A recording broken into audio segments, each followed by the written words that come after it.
Welcome back, everyone. We have the next session. You've all met Kruti in the day, so we have Kruti back here again. So this session is about delivering a holistic education, the PPP model. As you know, Kruti has 20 years of work experience in various leadership and management roles in education, management consulting, and advisory sectors, as well as the multilateral institutions. She is the founder and chief executive officer of People. People was previously known as ARC India and was spun off into a fully India-based entity in 2017. Prior to People and ARC, she was the senior director and led corporate executive board's finance practice in India. Thank you so much, Kruti, to be back again. Yeah, very excited to have you here. We have another 15 minutes. Over to you. Great. Thank you again, Elizabeth. Again, lovely to be here, and thank you again for the kind, warm introduction. I'm as enthusiastic as Elizabeth and Bala are, despite going through a full day. I'm sure the sessions would have really inspired and energized everybody that's listening in. So I will try and do a good job on my second presentation as well. So in the morning, I talked about teacher professional development using a case study of some work we've done in Madhya Pradesh at scale across the state on a project called CM Rise. For this session, I'm going to be talking and sharing my experience on a public-private partnership model on school excellence and creating exemplar schools in Delhi. We started this program in 2015 with the first school, and that catalyzed a number of other PPP schools that came up in Delhi. So I'm sure that you guys on the call may have heard of Akanksha and Muktangan that run schools. ARC, when we shifted our strategy in 2014, wanted to adopt a similar approach, but Delhi was a relatively untouched geography in terms of PPP schools. So it was quite exciting in 2014 to work with the government, the municipal corporation in Delhi, to actually roll out a model that could be a sustainable PPP. So I'll talk a little bit about the model itself. What does a public-private partnership mean in terms of creating exemplar schools? And then I'm just going to share with you the story of our schools and some of the impact. And I think on the chat, Elizabeth and Bala are just going to put my email address. So if you have any questions or you want to reach out for more information, very happy to help and provide more detail. So as I was saying, in 2015, we actually, in 2014, actually, we thought of the idea of actually creating exemplar government schools, and as you all know, there has been a learning crisis in terms of government schools across the country. The government has broadly solved the problem of access, and so many children are enrolled in schools and to some extent attending schools as well. But where there is still a great, tremendous scope for improvement is around school quality. And so there is a long way to go in terms of achieving grade level competencies and learning outcomes in government schools. And of course, different states perform differently, but there is certainly this perception that there is significant improvement needed in the government school system. So when we thought about a public-private partnership model, we really wanted to show what was possible in the government school system. We wanted to create a network of schools or a set of schools where there was going to be, significant achievement and student attainment equal to, some of the best schools in Delhi or in the country, and be able to show that it could be done at a cost that was replicable and scalable. And we wanted to make sure the government was very involved with this, with the entire PPP model, because it was truly going to be sustainable and successful if we had government buy-in, policy level support for the PPP model, and then also have their support in terms of giving outside organizations, nonprofits, or whoever wanted to run these schools, the flexibility to be able to change things in terms of teaching techniques. So the journey started in 2015. We took on our first school in partnership with the South Delhi Municipal Corporation. It was located in Lajpat Nagar, over 2.5 acres of land. But across primary, there were only around 45 students. So it was unfortunate that parents had kind of shifted their children away to low-cost private schools or affordable private schools and left the government system. Despite scholarships being available, despite the infrastructure being in quite good shape, the classrooms being large.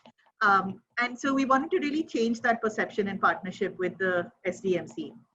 So once we kind of went in and relaunched the school, we reopened the school in 2015 with about 100 students on the first day of reopening.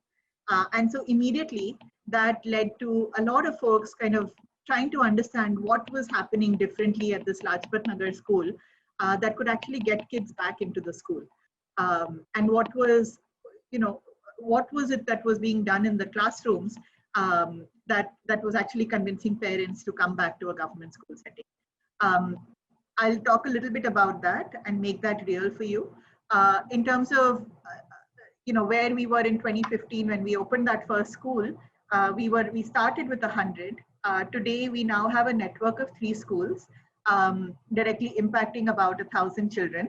And I think the impact of the school is what we are really proud of. We have very high parent-teacher engagement, parent-teacher attendance, attendance of parents at parent-teacher meetings. We have high attendance rates of children, but the one that we are most proud of is really children meeting grade level competencies. So 80 to 85% of children are actually either meeting or exceeding their grade level competencies. And so that's something we feel very proud about, because we feel that, in terms of attainment, we've started really shifting the needle because of what is happening in our schools. I think the other thing is that we're also doing this in a cost model that's relatively reasonable and sustainable. So it's not like we are throwing a lot of money at the problem. We're actually asking, what does the government typically spend on their schools, and let's actually try to create this excellence within that band of resources. I think what exemplar schools or PPP schools have really done, whether they are in India or in other countries, is to actually show what's possible. So they have, through demonstration, created inspiration and belief around the excellence that's possible. And to the extent that they're done within a government school setting in India, and as we've done in our Delhi schools, it has led to a transformative impact in terms of people coming and really seeing and then believing when they actually leave the school. It's amazing. If we could, we do a kind of a happiness or an inspiration index check of when people came in and when they left, and I think we would see that significantly improve, because once they come in with a little bit of skepticism around how we're able to make things happen at the school and attain that learning improvement. And then when they leave, I think they leave with a sense of, yeah, we can do this. This is doable. This is achievable. There are some tactics to adopt. There are some techniques, and we can go back and do this in our schools. So I think that's what we aim for. It's a bit like, I think one of the examples we like to say is, when Roger Bannister, he was the first runner to break the 4-minute mile mark, and that was considered a big deal at the time. But soon after him, I think in the month after he broke that 4-minute mark, 4-minute mile mark, there were another 10 people that broke it right after him. So he kind of demonstrated that it was possible, and then paved the way for others to actually replicate that. And I think that's what we see the role of a visual exemplar, to demonstrate and then to show it's possible and then help others replicate. Let me show you just in photos what our schools look like. And I think many of you on the call are either, teachers or, also looking at school transformation, school excellence. And of course, the schools are closed right now, but whenever they reopen, if you all would like to visit, very happy to host you at one of the schools.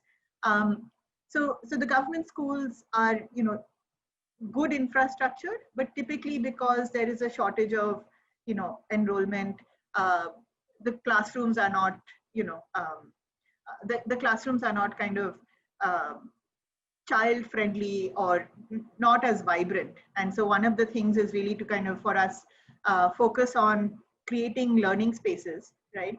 And this is not expensive. I mean, a lot of what you see as the after photos are really around creating the right visual displays. So you have learning classrooms as opposed to displays that are permanent and on the walls for 6 months at a time.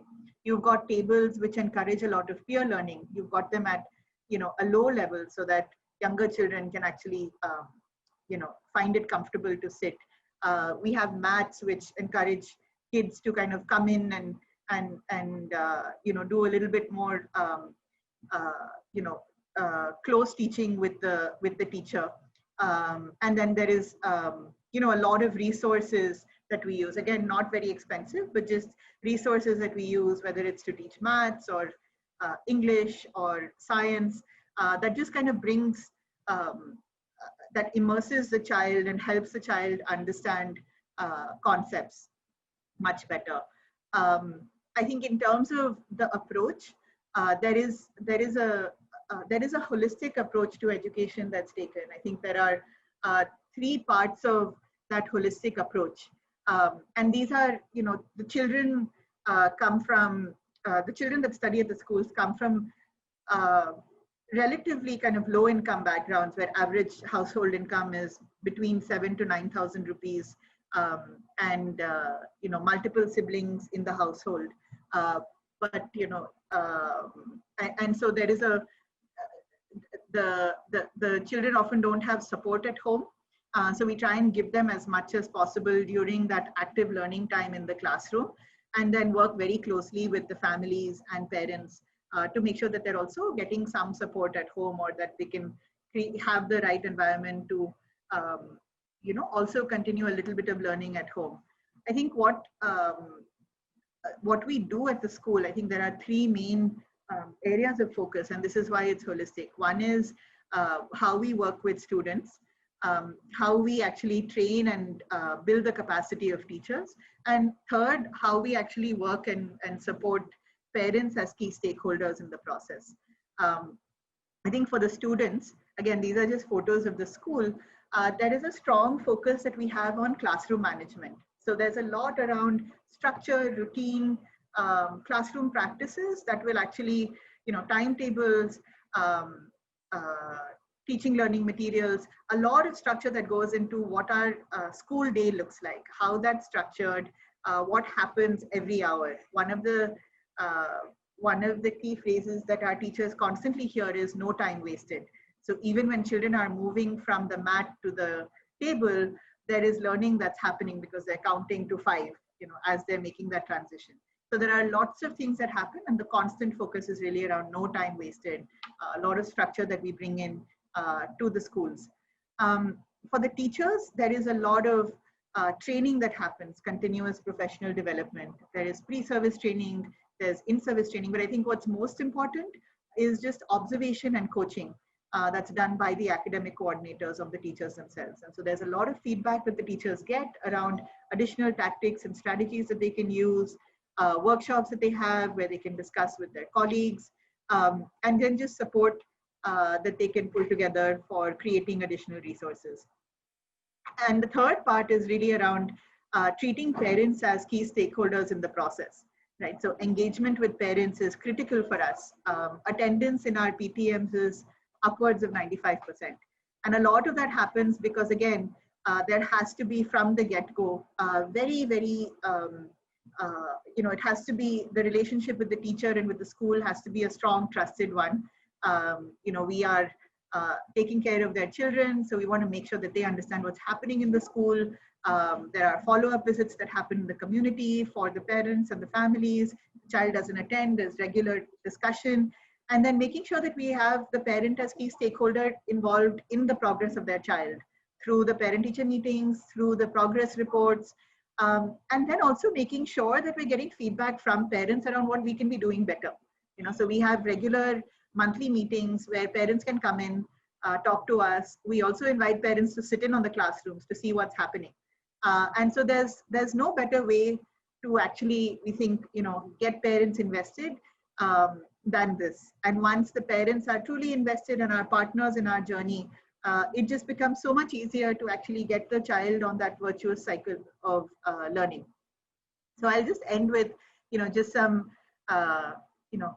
happy metrics here. I think attendance, we've been really happy to see 75% plus attendance at the schools.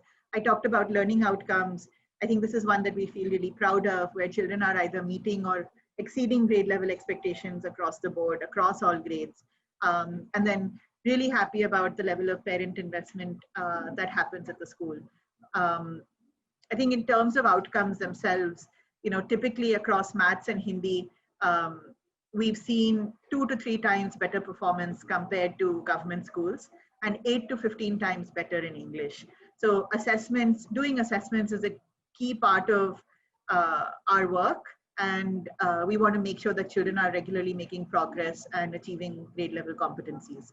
And this is just a little bit around, how we're trying to make sure that the cost is sustainable. So like I said, the expenditure should not be significantly greater than what the typical SDMC school incurs. And so the real challenge is actually doing this in a way where the cost is sustainable and replicable. And so that's also been one big challenge for us. So for folks that are working in similar schools, I'm sure you can empathize with that. We want to provide the best for every child that's studying in these schools, but we also want to do it in a manner that's cost effective and sustainable in the long run.